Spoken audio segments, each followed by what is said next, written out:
Welcome to our channel exam light pulse. আজকে আমরা ratio and প্রপোর্শনের second part নিয়ে হাজির। রেশিও এবং প্রপোর্শনের সেকেন্ড পার্টের ফার্স্ট ম্যাথস কি 10% of m is equals to 20% of n, then value of mn is equals to 10% of n সমান কত, সেটা 20% অফ n এর যদি সমান হয় তাহলে m এবং n এর ভ্যালু কত সেটা এখানে বের করতে বলা হয়েছে। তাহলে 10% of m 10% of m equals to 20% of n। তাহলে আমরা এখানে কি করি, যে অফ আছে পার্সেন্টেজ পার্সেন্টেজ যদি কাট করে দিই আর 20 শূন্য শূন্য কেটে দিলাম, তাহলে m equals to 2n, m by n equals to 2 by 1, m is to n equals to 2 is to 1. If 15% of x equals to 20% of y, then value of xy is, তাহলে ঠিক আগে ম্যাথসটা যেটা ছিল এই ম্যাথসটাও কি সেম টু সেম টাইপের maths, একই type. তাহলে এখানে কি লিখবো, 15% অফ এক্স ইকুয়ালস টু কি 20% অফ ওয়াই। ওকে, তাহলে এখানে কি হবে, এখানেও পার্সেন্টেজ পার্সেন্টেজে প্রথমে আমরা কাট করে দেবো, এখানে কি পার্সেন্টেজ পার্সেন্টেজ কেটে গেল। তারপর আমরা যদি এটা 5 দিয়ে কাটি, 5 3 15, 5 4 20, তাহলে 3x ইকুয়ালস টু কি হবে, 3x equals to 4y, x by y equals to 4 by 3, অতএব x is to y equals to কত, 4 ইজ টু 3।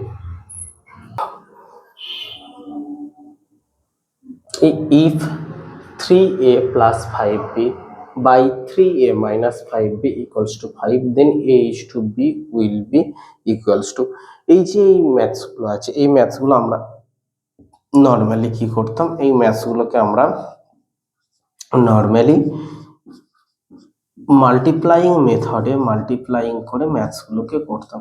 বাট এই ম্যাথসগুলোকে আমরা হচ্ছে কম্পোনেন্টো অ্যান্ড ডিভিডেন্টো যেটা বলা হয়, যেটা হচ্ছে যোগভাগ প্রক্রিয়া, যোগভাগ প্রক্রিয়ার মাধ্যমে এই ম্যাথসটাকে যদি আমরা করি, আমাদের কি কি খেয়াল রাখতে হবে, সেটা হচ্ছে এখানে প্লাস সাইন থাকবে আর এখানে মাইনাস সাইন থাকবে, এবং এই দুটো টার্ম যেটা আছে 3 এর নিচে 3a, 5 এর নিচে যদি 5a থাকে, তাহলে আমরা কি করতে পারি, এই ম্যাথসগুলোকে ডিরেক্ট লিখে দিতে পারি যে 3a বাই 5b সমান কি লিখতে পারি, একবার যোগ আর একবার এখানে কি বিয়োগ করে দেবো। তাহলে 5 আর 1 কত হবে, যোগটা করে উপরে বসবে, 5 আর 1 6, 5 থেকে 1 বিয়োগ করলে 4, তাহলে 3 2 6, 2 2 4।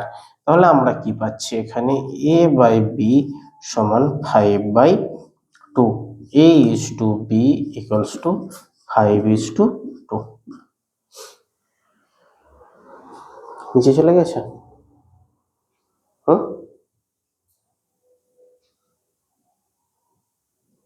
ওকে, এটা থাক যেমন আছে, পরেরটা দেখতেই পাওয়া যায়নি।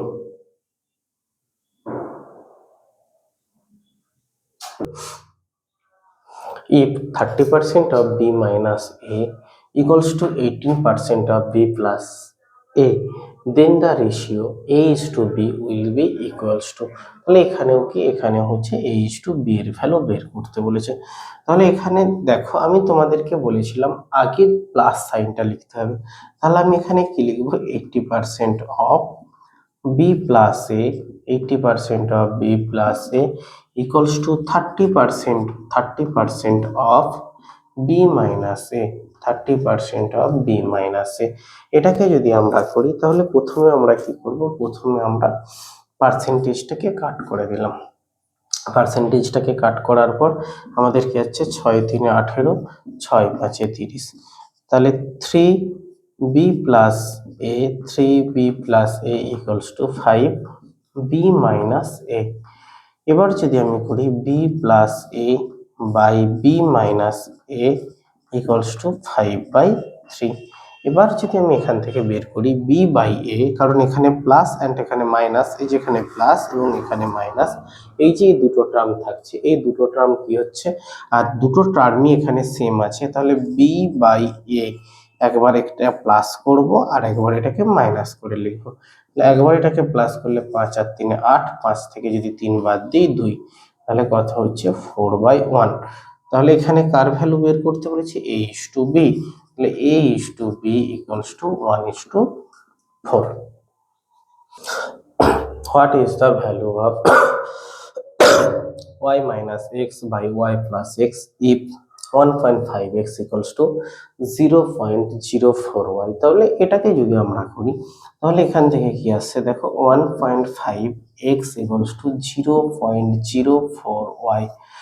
দেখো এখানে কি, এখানে যদি আমি পয়েন্ট তুলে দিই, এখানে 100, এখানে পয়েন্ট তুলে দিলে এখানে 10, শূন্য শূন্য কেটে গেল, শূন্য শূন্য যদি কেটে যায়, আমি এখানটাতে যদি কি করি, 2 দিয়ে কাটি, 2 দিয়ে কাটলে এখানে কত আসছে 5, তাহলে এখানে কত হচ্ছে 15 5 75, 75x বাই কত 2y।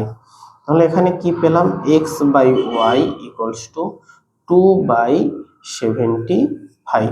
এই যে ম্যাথসটা এখান পর্যন্ত করলাম, এরপর আমি এখানে কিভাবে যাব, এখানে যেতে গেলে তাহলে x, এই যে কম্পোনেন্ট ও ডিভিডেন্ড, আগে কি করব, x plus Y and x minus Y, এটার কি হবে, একবার যোগ হবে একবার বিয়োগ হবে।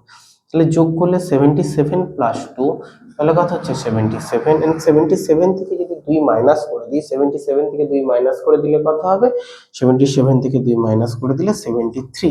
বাট আমাদেরকে এখানে দেখো, আমাদেরকে এখানে আমরা যেটা বের করেছি ঠিক তার অপোজিট টার্ম দিয়েছে। তাহলে যদি তার অপোজিট টার্ম দেয় তাহলে আমরা এখানে কি লিখতে পারি, তাহলে আমরা ঠিক উল্টে দেব, x minus y plus x plus y = 73/77।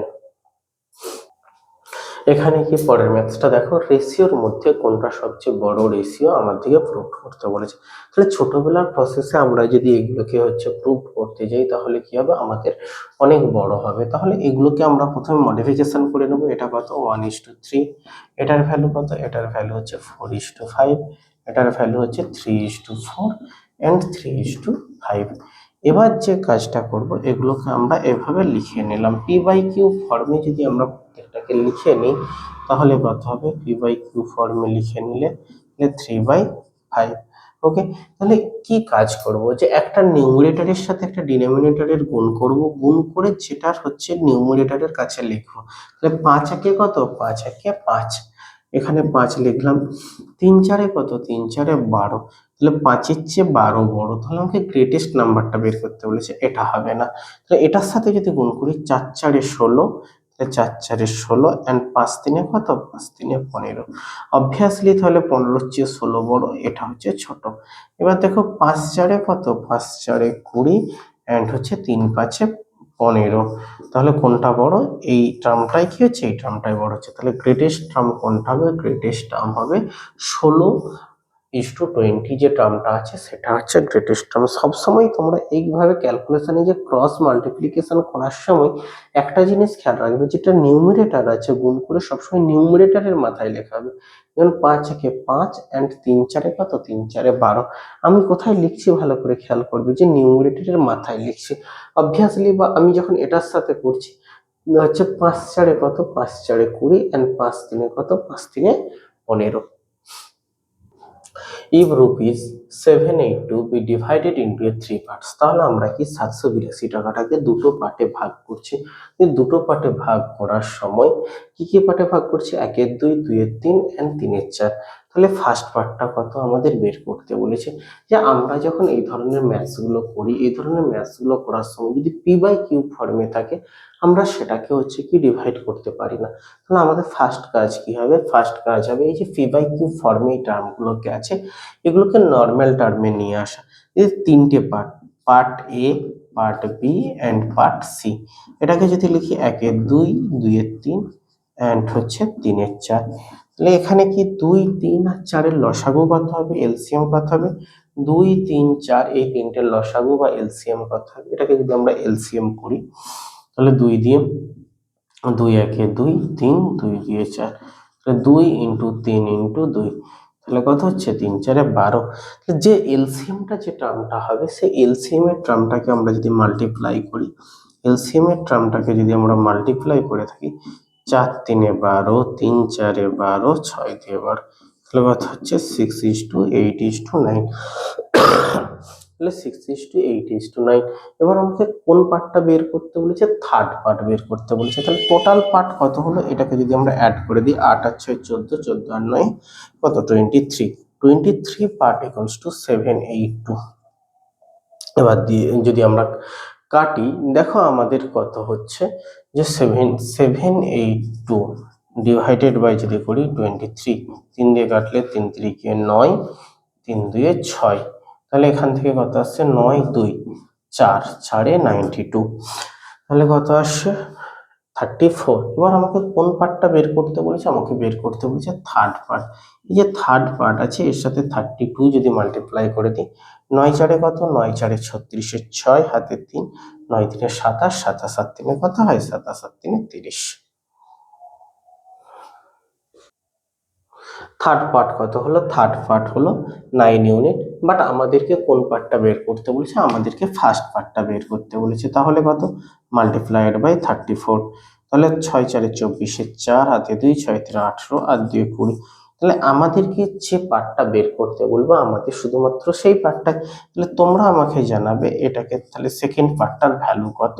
তাহলে তোমরা আমাকে কমেন্টে জানিও।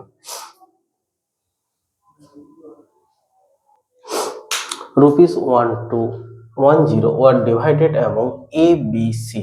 যদি ₹1210 ডিভাইড করা হয় কার মধ্যে? A, B, C এর মধ্যে, so that A is to B equals to 5:4 and B is to C equals to কত? B is to C equals to 9:10। তাহলে বলছে A কতটা পেয়েছে? তাহলে তোমাদেরকে আগের দিন কালকে আমি তোমাদেরকে কি করেছিলাম? প্লটিং মেথড শিখিয়েছিলাম। তো প্লটিং মেথড কি? তাহলে এখানে কি করব? A is to B is to C। তাহলে A is to B is to C বলতে কি বোঝানো হয়? AB এর ভ্যালু কত? AB এর ভ্যালু 5:4। তাহলে এই যে ব্ল্যাঙ্ক পজিশনে কত আসলো? 4। B is to C এর ভ্যালু কত? 9:10। তাহলে ব্ল্যাঙ্ক পজিশনে কত আসবে? 9। তাহলে দেখো এখানে কত আসছে? 5 9 45, 9 4 36 and 4 10 40। এটা যদি আসে তাহলে টোটাল পজিশনটা কত হচ্ছে? এখানে দেখো 6, এটাকে যদি আমরা অ্যাড করি, এটা অ্যাড করলে 6 আর 5 11 1 হাতে 1, 4 4 8, 8 আর 3 11, 11 আর 1 12। তাহলে 121 ইউনিট সমান কত? 1210। তাহলে 1 ইউনিটের ভ্যালু কত? 1 ইউনিটের ভ্যালু 10 হচ্ছে এখানে। তাহলে 1 ইউনিটের ভ্যালু যদি 10 হয়, এ কত ইউনিট? এর ভ্যালু হচ্ছে 45 unit. So multiplied by 10 equals to 450।